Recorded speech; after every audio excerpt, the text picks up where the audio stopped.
नमस्कार, मैं कृष्णा एक बार फिर आप सभी के समक्ष एक नए विषय के साथ astrological discussion on solar eclipse, सूर्य ग्रहण की ज्योतिषीय चर्चा। यह है हम लोगों का विषय आज का। आगामी आने वाले दिसंबर माह के 14 तारीख को पूर्ण सूर्य ग्रहण होने जा रहा है। तो इस समय सभी राशि के व्यक्ति क्या करें क्या न करें, गर्भवती जो महिलाएं हैं वह क्या करें क्या न करें, इन सभी बातों की चर्चा तो हम लोग करेंगे ही, साथ साथ यह भी जानेंगे कि सूर्य ग्रहण क्या है और इसको लेकर शास्त्र क्या कहते हैं, भिन्न भिन्न शास्त्र क्या कहते हैं। तो आइए शुरुआत करें सूर्य ग्रहण से। सूर्य ग्रहण एक खगोलीय घटना है। यह हर वर्ष होता है, ऐसा नहीं है कि इस साल हुआ, पिछले साल नहीं हुआ था, या अतीत में नहीं हुआ था, भविष्य में नहीं होगा, ऐसा नहीं है।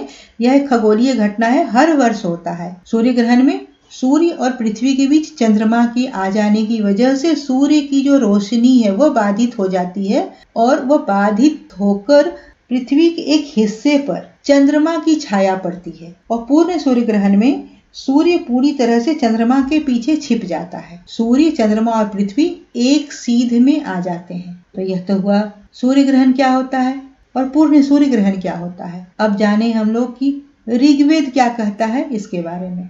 ऋग्वेद में ऋषि अत्रि के अनुसार स्वरभानु नाम का दानव सूर्य को अपनी गिरफ्त में लेता है और उसकी वजह से पृथ्वी पर घोर अंधकार छा जाता है। स्वरभानु अर्थात चंद्रमा, सूर्य और चंद्रमा के इस युद्ध की वजह से, सूर्य के स्वरभानु के गिरफ्त में जाने की वजह से जो अंधकार छाता है, उस अंधकार में और रात्रि के समय होने वाले अंधकार के रूप में बहुत फर्क होता है। सूर्य ग्रहण के दौरान छाने वाला अंधकार पशु पक्षी के स्वभाव में बहुत परिवर्तन लेकर आता है, मौसम को बदलता है, वायु की दिशा को बदलता है, shift in wind direction, speed की बात नहीं करते हैं, गति को नहीं बदलता है, दिशा को बदलने की बात करते हैं। समुद्र के जल का पीएच वैल्यू बदल जाता है। सोचिए उस समय का एस्ट्रोनॉमी, उस समय एक ऋषि का शोध, एक ऋषि का अध्ययन एक सीमित संसाधन में कितना अद्भुत रहा है कि वह पीएच की बात करते हैं आज से हजारों वर्ष पूर्व। और उस चूंकि समुद्र के पानी की अम्लीयता और क्षारीयता में परिवर्तन होता है, तो उसकी वजह से समुद्र में रहने वाले जीव जंतुओं के व्यवहार में परिवर्तन होता है। उसकी वजह से जो प्लैनेटरी अलाइनमेंट होते हैं, वह जो एक दूसरे के साथ उनकी स्थिति में जो बदलाव आता है, स्थितिगत बदलाव आता है, उसकी वजह से पेड़ पौधों में आने वाले फूलों और फलों की संरचना पर असर होता है। तो ऋग्वेद ने पशु पक्षियों पर इसके असर की बात की, मौसम पर इसके असर की बात की, समुद्र के जल पर इसके असर की बात की, वायु पर इसके असर की बात की और पेड़ पौधों में होने वाले फूलों और फलों के संरचना पर असर होने की बात की। व्यक्तियों के ऊपर होने वाले असर की चर्चा नहीं की। अब चलिए इतिहास को जानें। इतिहास में सूर्य ग्रहण और युद्ध साथ साथ चलते हैं। कुछ समय पूर्व मैंने सूर्य के विचलन और धरती पर युद्ध, अशांति और मौसम के परिवर्तन के बारे में अपना आलेख लिखा था, वीडियो में भी इसकी चर्चा की थी। उसी तरह से ग्रहण के दौरान भी पृथ्वी पर युद्ध, मौसम का परिवर्तन देखा गया है। यहाँ पर एक युद्ध की चर्चा मैं अवश्य करना चाहूंगी। वह ग्रहण है मई 840 का और उसके पश्चात होने वाला युद्ध। यूरोप का राजा इस ग्रहण से इतना परेशान होता है कि कुछ समय पश्चात उसकी मृत्यु हो जाती है और उसके पुत्र गद्दी के लिए आपस में युद्ध शुरू कर देते हैं। परिणति 3 साल के बाद यूरोप का 3 भागों में विभक्त होके मिलता है और वह जो बटा हुआ भाग है उसको आजकल हम जर्मनी, फ्रांस और इटली के नाम से जानते हैं। तो यह है सूर्य ग्रहण का प्रभाव। इतिहास से जो जानकारी मिली वह इसको समझने में बहुत मददगार साबित हुआ कि यह है राष्ट्रों के ऊपर उसका प्रभाव, ग्रहण का राष्ट्राध्यक्ष के ऊपर उसका प्रभाव, और उसके बाद जो होने वाली घटना की भूमिका तैयार करता है, वह मौसम में होने वाली गड़बड़ियों को तुरंत भी दर्शा देता है या फिर कई सालों के बाद भी, जैसे यहाँ 3 साल के बाद वह विभाजन के रूप में सामने आया। अब चलिए ज्योतिष शास्त्र के पास चलें और वहां से जाने कि क्या कहता है सूर्य ग्रहण के बारे में। ज्योतिष शास्त्र में इसके मेदिनीय पक्ष की चर्चा की गई है, मंडेन एस्पेक्ट की चर्चा की गई है और उसको देखे जाने की जरूरत पर बल दिया गया है। वैयक्तिक या इंडिविजुअल पक्ष को देखे जाने की बात नहीं की गई है। तो ऋग्वेद भी जहाँ व्यक्ति की बात नहीं करता है, वहाँ ज्योतिष भी व्यक्ति की बात नहीं करता है। उसके बाद ज्योतिष चूंकि एकांगी होकर बात नहीं करता है, वो सबके साथ लयबद्ध होकर ही चलता है। तो यह भी कमोबेश वही कहता है जो कि ऋग्वेद कह रहा है, और इतिहासों से जो जानकारी निकल कर आई है, ज्योतिष शास्त्र भी उसी की पुष्टि करता है। किस भाव में ग्रहण लग रहा है, किस राशि में ग्रहण लग रहा है, उसको सूक्ष्मता से देखने की सलाह देता है, और राशिधिपति की स्थिति और उसका कारकत्व जानने की सलाह करता है। बेसिक फंडामेंटल को मतलब कि छोड़ने की सलाह नहीं करता है। उसके बाद ही इन सब को एक दूसरे के साथ, जैसे कि हम देखते हैं आम व्यक्ति की कुंडली में भी इन सभी को देखने के बाद ही फलादेश करते हैं, वैसे ही यहाँ भी ज्योतिष यही सलाह करता है। तो आइए क्रम से इसको देखें हम लोग। 14 दिसंबर 2020 को अगहन का महीना रहेगा, मार्गशीर्ष माह होगा। इसमें ज्योतिष कहता है अच्छी बारिश की स्थिति का सूचक है। और वृश्चिक राशि में देखें हम लोग इसको 14 दिसंबर 2020 के ग्रहण के समय की ग्रहों की स्थिति। सूर्य है वृश्चिक राशि में, तो वृश्चिक राशि जब ग्रहण के प्रभाव में होगा तो इसके लिए ज्योतिष शास्त्र कहता है कि विषैले हथियार को प्रयोग करने वाले योद्धाओं के लिए यह अनुकूल नहीं होता है। पेड़ पौधों की क्षति होती है। महिलाओं, योद्धाओं, राजा, इनके लिए हानिप्रद होता है। और ग्रहण में सूर्य के साथ ग्रहों की उस समय का जो अलाइनमेंट चेंज होता है, उस समय का जो अलाइनमेंट होता है, उसकी वजह से यह जो समय है उसके लिए शास्त्र कहता है कि पित्त का प्रकोप बढ़ेगा, आंख की व्याधि बढ़ेगी, खूब बारिश होगी, कलाकारों, चिकित्सकों, व्यापारियों के लिए अहितकर होगा, पशुधन की हानि होगी। कहीं तो खूब बारिश होगा, लेकिन कुछ प्रदेश ऐसे होंगे जो अकाल ग्रस्त होंगे, वहां भूखमरी होगी, लूटपाट बढ़ेगा, और उसकी वजह से लोग आपस में एक दूसरे से लड़ेंगे। अब देखिए उस दिन की स्थिति क्या है ग्रहों की। वृश्चिक राशि में सूर्य, चंद्र, बुध, केतु और शुक्र। मकर राशि में जुपिटर, बृहस्पति और शनि। मीन राशि में मंगल और वृषभ राशि में राहु। वृश्चिक राशि जलीय राशि, मकर राशि को भी मंडेन में जलीय राशि माना गया है।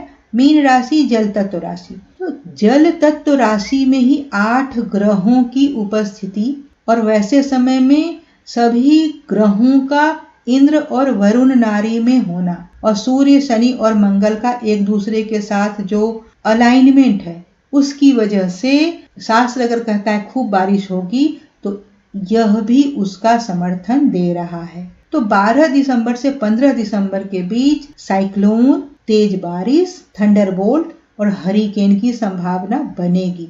यह ग्रहण दक्षिण अमेरिका के चिली, अर्जेंटीना, ब्राजील यहाँ पर देखा जा सकेगा। इसलिए यहाँ के मौसम वैज्ञानिक अगर इसको समय रहते विचार कर ले तो हो सकता है बहुत सारी चीजों से बचाव हो पाएगा। हालांकि यह ग्रहण भारत में नहीं देखा जा रहा है, फिर भी ग्रहों का जो संचरण है कुछ खास नक्षत्रों में, वह भारत के पश्चिमी देशों में, दक्षिणी पश्चिमी हिस्सों में, उसके अलावा कश्मीर, कांधार, हिमाचल प्रदेश, कांगड़ा घाटी, यहाँ पर तेज हवा और बारिश की स्थिति तैयार कर रहा है। तो मौसम वैज्ञानिकों से एक अपील की इस समय पर थोड़ा सा दृष्टिपात कर लें। अब आइए चलें गर्भवती महिलाओं की तरफ कि उन्हें क्यों एहतियात बरतने की सलाह दी जाती है।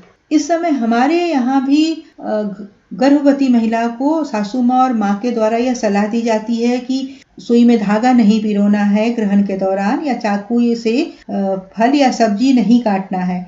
ऐसा करने से बच्चा जो पैदा होगा वो कटे हुए तालू को लेकर आएगा, खंड तालू लेकर आएगा, और खंड तालू को लेकर लगभग हर प्रदेश में एक मतता है। तो यहाँ सोचने वाली बात यह है, और आप ही बताइए कि ग्रहण के दौरान जितनी भी गर्भवती महिलाएं होंगी, क्या उनका बच्चा खंड तालू लेकर पैदा होगा? सोचिएगा जरूर। इसको थोड़ा सूक्ष्मता से विश्लेषित करें। ज्योतिष षोडश संस्कारों की बात करता है। गर्भाधान संस्कार के बाद तृतीय माह में वो पुंसवन संस्कार की बात करता है, और वह जो माह होता है वो बहुत डेलिकेट सा, बहुत सेंसिटिव महीना होता है गर्भवती स्त्री के लिए, गर्भस्थ शिशु के विकास को लेकर। और उस समय वैदिक कुछ उपचारों द्वारा, रिचुअल्स द्वारा बच्चे के लिंग को परिवर्तन किया जा सकता है, उनको परिवर्तित किया जा सकता है, और इस बात को विज्ञान भी मानता है कि तीसरे महीने में बच्चे का लिंग परिवर्तित किया जा सकता है। तो वैसी गर्भवती महिला जो उनका कि तीसरा माह चल रहा है, वह ग्रहण के दौरान थोड़ा सा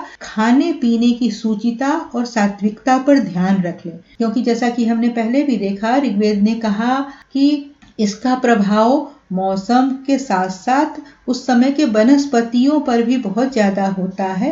तो वह जो दूषित वनस्पतियां हैं उससे बना हुआ भोजन अगर वह ग्रहण करेंगी ग्रहण के दौरान, तो उसका असर गर्भस्थ शिशु पर पड़ेगा। दूषित भोजन को ग्रहण के दौरान होने वाले उस रोशनी से, सूर्य की किरणों से होने वाले दूषण से बचाव के लिए शास्त्र कहता है हमें कि दुर्वा घास या कुश घास, इसको जो पेरिशेबल आइटम्स हैं खाने पीने के, उनके ऊपर रख दिया जाए। तो इन दोनों घासों में यह क्षमता होती है कि सूर्य की जो दूषित किरणें आ रही है उनको भोजन तक न पहुंचने दिया जाए, वह उनको मार्ग से ही वापस भेज देती हैं। तो गर्भवती महिलाओं के लिए सिर्फ इतना सलाह कि खाने पीने की सूचिता और सात्विकता को वैसी गर्भवती महिलाएं जो तृतीय माह से गुजर रही हैं, इतना जरूर ध्यान में रखें। अब आइए वैयक्तिक रूप से क्या करें और क्या न करें इसको जानें। क्योंकि राहु केतु की चर्चा होते ही उनको ऐसा लगता है, मतलब सर्प मानो दिखना शुरू हो गया, और सर्प को ऐसा मान के कि सामने ही सर्प दिख रहा है, उन अपने भीतर खतरे की घंटी बजती सुनाई देने लगती है, और सामने सर्प की प्रतीति जानकर बस ऐसा लगता है कि बचो, भागो यहाँ से, कुछ भी करके यहाँ से निकलो, नहीं तो यह सांप काट लेगा। कोई ऐसा उपाय करो कि सर्प दंश से बचा जा सके। तो यह जो सोच है ना, आपके ग्रहण से नहीं, वरन जो वो सांप जैसी विषैली आपके विचार है उसकी वजह से बीमार हो जाते हैं या मृत्यु पास में चले जाते हैं। देखिए, जैसा कि मैंने शुरू में ही कहा कि यह एक खगोलीय घटना है और यह हर वर्ष होता है। यह जो सूर्य ग्रहण है या चंद्र ग्रहण है, यह हर वर्ष होता है। हर वर्ष 4 और कम से कम और ज्यादा से ज्यादा 7 ये होते ही हैं, और हर ग्रहण अपने से 15 दिन आगे पीछे दूसरे ग्रहण को लेकर आता ही है।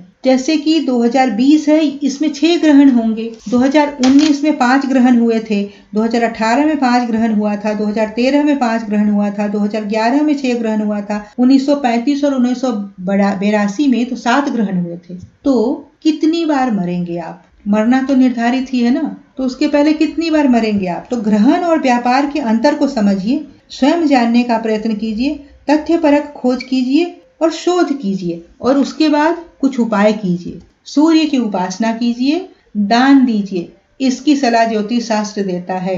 इसके साथ साथ भगवान का आवाहन कीजिए। चूंकि ज्येष्ठा नक्षत्र में ग्रहण हो रहा है, तो ज्येष्ठा नक्षत्र वाले जो व्यक्ति हैं वह उस दिन का उपवास रखें, आदित्य हृदय स्त्रोत का पाठ करें और दान करें, और इतना करके स्वस्थ रहेंगे, आप खुश रहेंगे, आनंदित रहेंगे। आज की चर्चा यहीं तक। अगली चर्चा में कुछ अन्य विषय को लेकर आएंगे, शास्त्रों का सहारा लेकर कुछ और रहस्यों का रहस्योद्घाटन करेंगे। नमस्ते।